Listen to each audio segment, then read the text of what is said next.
Halo, apa kabar teman dekat ceritaku? Saya Karla Tahir akan bercerita tentang lika-liku sosok seorang selebriti. Ceritaku, cerita inspiratif tanpa gosip. Rumahnya saking cili gitu, jadi istilahnya kentut aja kedengeran dan kecium baunya gitu. Raffi juga pasti juga nggak selalu salah gitu. Ini hanya karena saya umurnya udah banyak, terus saya juga punya 2 putra yang harus saya jaga hatinya, keluarga saya yang harus saya jaga hatinya, dan lain-lain.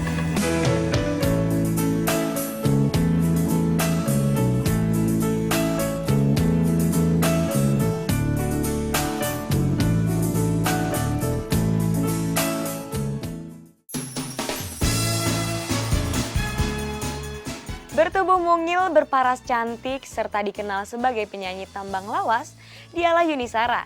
Terlahir nama lengkap Yuni Stianing Budi, Yuni kecil memiliki sejumlah cerita yang tidak mungkin ia lupakan. Menghabiskan masa kecil di Batu Malang, Yuni melewatkan hidup yang tak mudah. Tapi kecintaannya terhadap dunia musik telah ada sejak berusia dini. Hal itu terbukti ketika ia telah mengikuti berbagai perlombaan hingga tak jarang memboyong piala sebagai sebuah kebanggaan. Berikut ceritanya.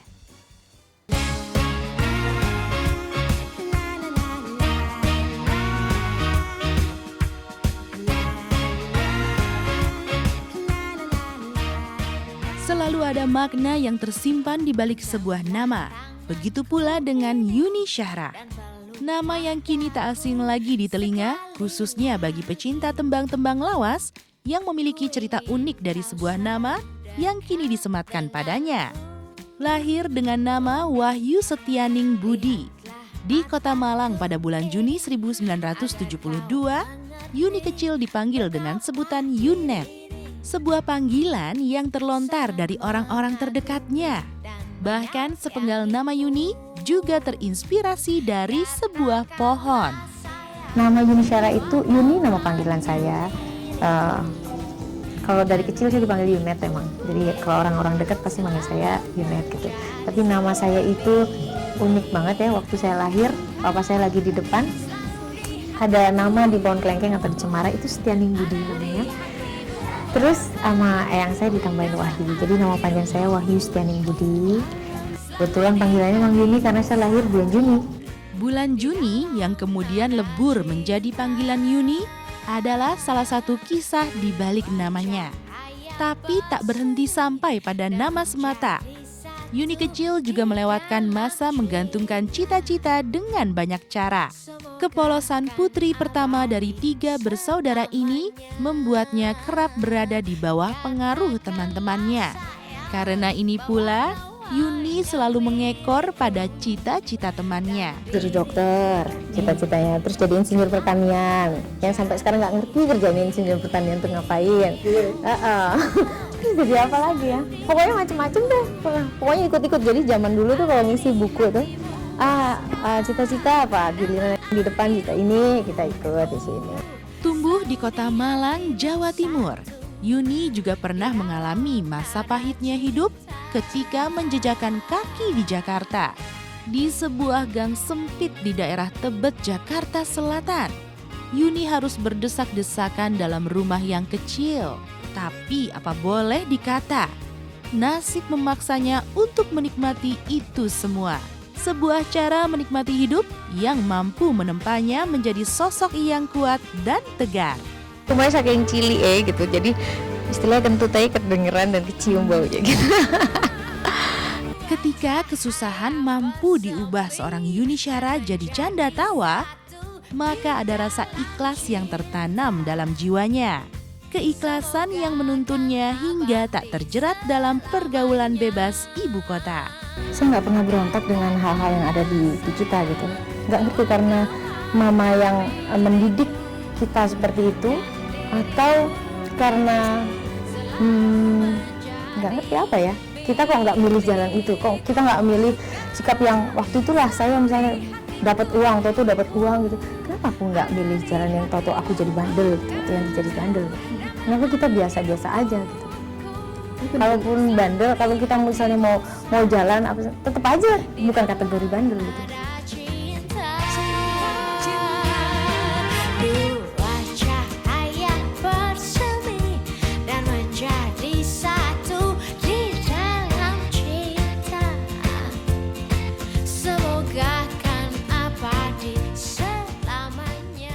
Titik terang akhirnya datang ketika ia memutuskan hijrah dari Malang ke Jakarta ketika masih duduk di bangku SMP. Tahun 1987, kesempatan itu menghampiri ketika meraih juara 2 dalam Festival Bintang Radio dan Televisi. 2 tahun berselang, ia berhasil meraih juara 1 dalam ajang yang sama dengan konsistensinya menyanyikan tembang lawas. Yuni mampu menanjaki tangga popularitas hingga duduk empuk sebagai penyanyi kelas wahid. Simak ceritanya setelah yang berikut ini.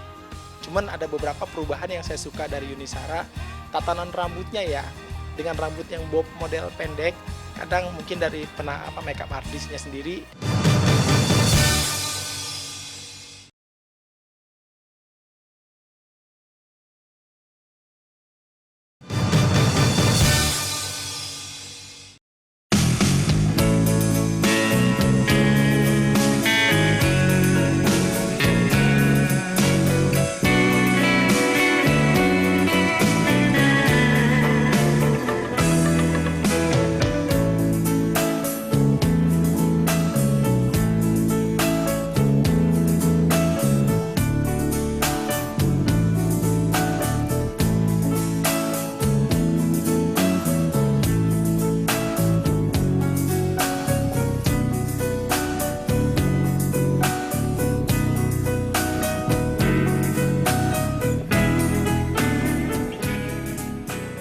Yuni Shara juga membawa cerita sukses ketika merentang karirnya sebagai penyanyi.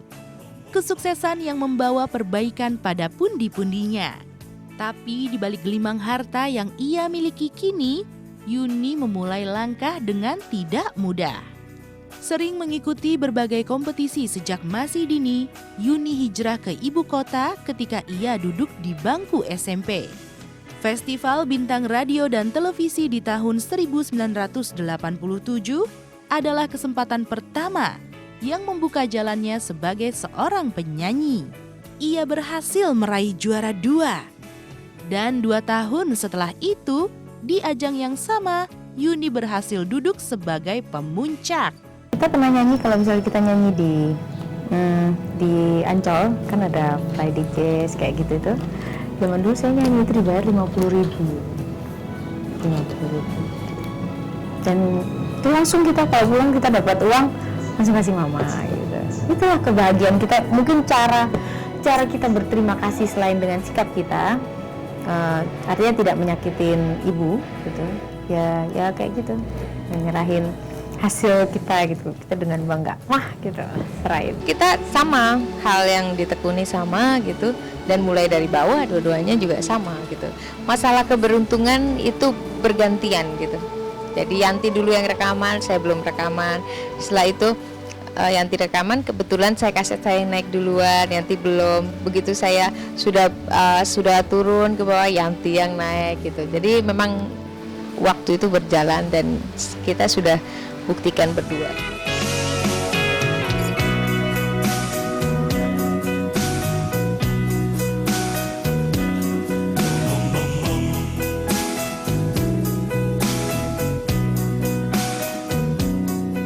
Di tahun 1991, Yuni mulai menapaki karir sebagai penyanyi profesional. Hal tersebut dibuktikannya dengan merilis album perdana Kasmaran yang melejitkan tembang Jatuh Cinta Lagi. Dan karirnya mencapai puncak kejayaan di tahun 1997 ketika Yuni Shara merilis album Mengapa Tiada Maaf dan berhasil meraih sejumlah platinum. Inilah pencapaian yang tak pernah disangkanya lantaran Yuni sempat mengalami problematika hidup yang rumit. Itu mungkin puncaknya saya bernyanyi waktu itu. Saya habis dapat musibah tahun 93 yang luar biasa juga sampai 94. 95 awal saya kenal dengan produser saya dari Blackboard. Terus saya dikasih nyanyi lagu lama, lagu Mengapa Tiada Maaf.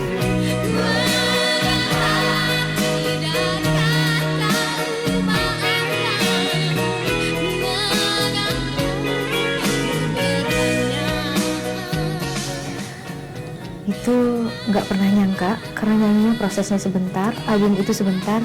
Alhamdulillah saya dapat melebihi dari apa problematik saya yang luar biasa juga. Jadi makanya sampai sekarang tuh kalau saya dapat sesuatu hal yang tidak enak, saya selalu berpikir Tuhan pasti akan kasih sesuatu yang lebih indah, lebih enak, lebih bagus gitu. Yuni adalah seorang penyanyi yang sangat jauh berbeda dengan sang adik Krisdayanti. Yuni menegakkan konsistensinya dengan melantunkan tembang-tembang lawas. Tapi itu jugalah yang akhirnya membuat Yuni dikenal dan dikenang lewat karya-karyanya. Bahkan hingga saat ini, pecinta musik tanah air masih dibuai lantunan nada-nada lawasnya. Yuni Shara itu kalau kita ngeliat perjalanan musiknya sebenarnya cukup unik juga, karena dia awalnya itu malah sempat ikut dalam sebuah grup jazz segala macam sampai ke North Sea Jazz Festival di Belanda, tapi tiba-tiba mungkin juga dia akhirnya menemukan trademarknya sebagai penyanyi yang membawakan lagu-lagu lawas gitu, lagu-lagu nostalgia. Cuman ada beberapa perubahan yang saya suka dari Yuni Shara. Tatanan rambutnya ya, dengan rambut yang bob model pendek. Kadang mungkin dari makeup artisnya sendiri ya, pinter untuk bikin model rambut sama aksesoris.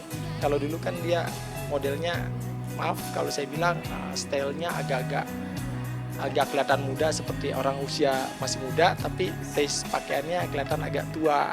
Kalau saya bilang, saya kasih masukan, mungkin dari pewarnaannya juga. Kalau untuk pola, selagi itu mengena di badan dia, pas dipakai, it's fine, no problem, nggak masalah.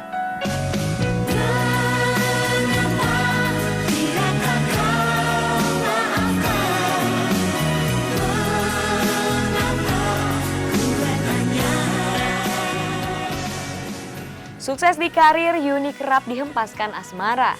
Ia memutuskan menikah dengan Raymond Mandey di usia 21 tahun tanpa sepengetahuan sang ibunda.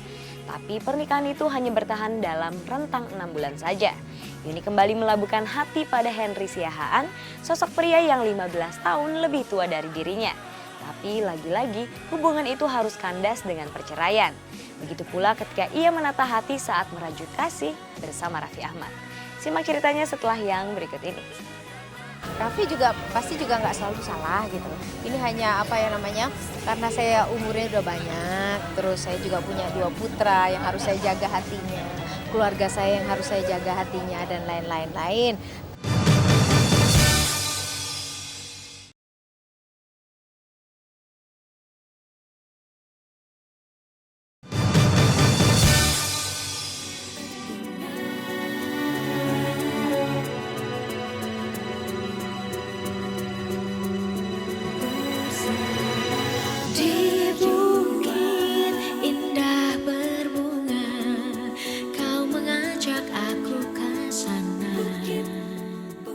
Tak ada bahagia yang selamanya.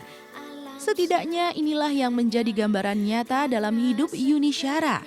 Sukses di karir, ia terpuruk dalam urusan cinta. Menikah dengan Raymond Mandey tahun 1993 yang hanya bertahan beberapa bulan saja adalah kegagalan pertama yang dirasakannya.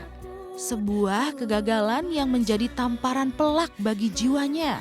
Ketika pernikahan itu pun tak diketahui orang tuanya. Lulusan aja udah gemeter ya, terus cuman bibir lebih gemeter lagi gitu. Makanya waktu saya bilang umur 21 itu luar biasa itu karena saya masih kenal yang dalam sama cowok itu, yaitu sekaligus dapat yang gak keruan dari itu juga gitu. Waktu itu memang saya nggak punya daya untuk menolak. Nggak punya daya untuk menolak, nggak punya daya untuk ngomong enggak, nggak punya daya untuk berkata tidak, atau nggak punya daya bahkan untuk bilang ke mama gitu. Trauma. Saya dari 21 lepas dari dia waktu itu saya sangat trauma. Saya nggak bisa ke mall, saya nggak bisa lihat keramaian, saya selalu merasa diawasin orang. Saya selalu, hal yang buruk tuh dulu. Saya kalau misalnya ada orang datang gitu, naik mobil saya sempat ngumpet gitu di bawah meja lah apa gitu, hanya takut dia yang datang. Yuni kembali membuka hati dan Henry Siahaan adalah seorang pengusaha yang kemudian membuatnya terpikat. Walau mereka terpaut usia yang sangat jauh, Yuni seolah ingin membuktikan bahwa cintanya lebih dari segala perbedaan yang ada. Tapi hal itu pun kembali membuatnya tak berdaya. Yuni lagi-lagi terjerembab dalam lubang yang sama. Tapi tak seperti dari pernikahan pertamanya, gagal membangun rumah tangga bersama Henry, Yuni seolah punya kekuatan untuk bangkit. Kalau waktu itu kita hitung perbedaan sama persamaan, persamaan saya sama Yuni cuma satu, sama-sama manusia, yang lainnya berbeda semua.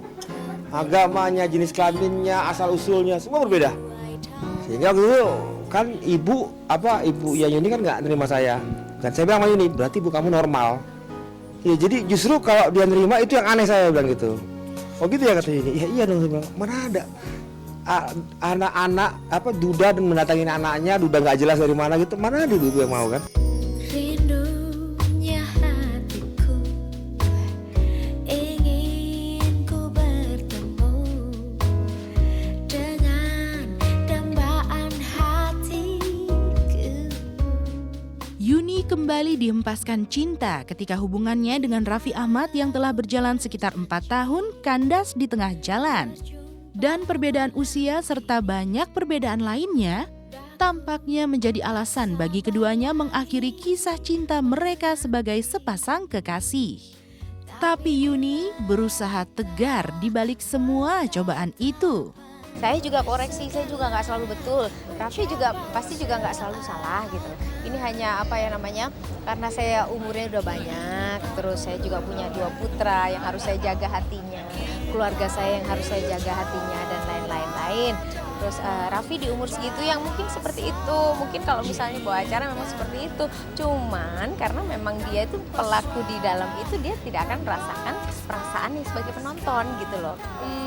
Ya kalau saya sama suami saya terus terang sedih karena ya udah seperti brother, sudah ada hubungan itu pasti, maksudnya nggak sesering dulu lagi pasti ketemunya, tapi ya jodoh maut semuanya kan di tangan Tuhan, bukan berarti nanti mungkin aja insya Allah berjodoh lagi, insya Allah. Kita bicara dalam bahasa cinta, tanpa suara, tanpa sepatah kata. Ketika digoncang persoalan asmara, Yuni Shara kerap menepi dari hingar-bingar dunia hiburan tanah air. Tapi di balik semua prahara itu, masih ada malaikat kecil Kevin dan Sello yang senantiasa memberi asupan semangat dalam jiwanya. Dengan cara itu pula, kakak Krisdayanti ini mampu terus bertahan ketika dibenturkan sejumlah persoalan. Simak ceritanya setelah yang berikut ini.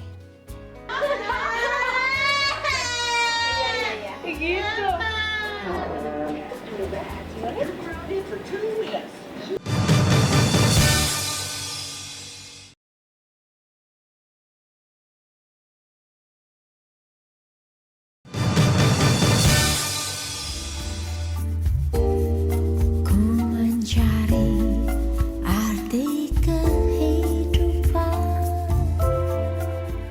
Di balik semua masalah yang mendera Yuni Shara, ia berusaha menggapai bahagia. Ketika semua cobaan bisa ia lewati dengan ikhlas, maka ia bisa menyibukkan diri lewat segudang aktivitasnya.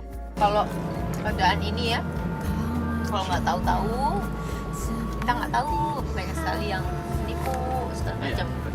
Mafianya ada mafianya banyak sekali.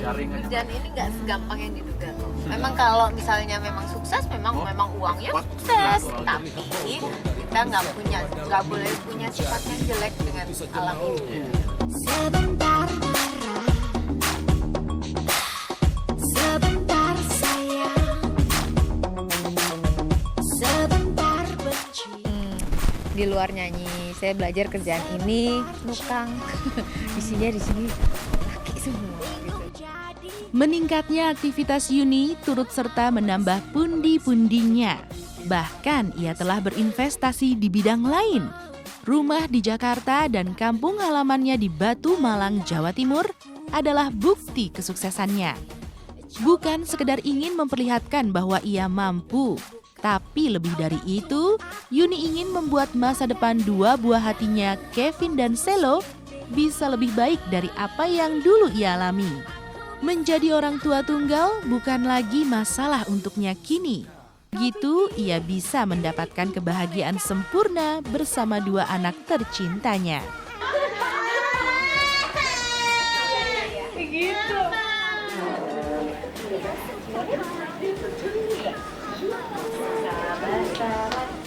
Kenapa Bunda? Bunda selalu nangis kenapa Bunda? Nggak kuat, tahan lapar. Terlepas dari itu semua, Yuni ingin mengabdikan dirinya untuk 2 buah hati yang terus tumbuh. Bukan wujud dari memanjakan sang anak, tapi Yuni ingin memberikan semampu yang ia bisa, termasuk berjalan-jalan, mengunjungi negeri orang bersama anak-anaknya.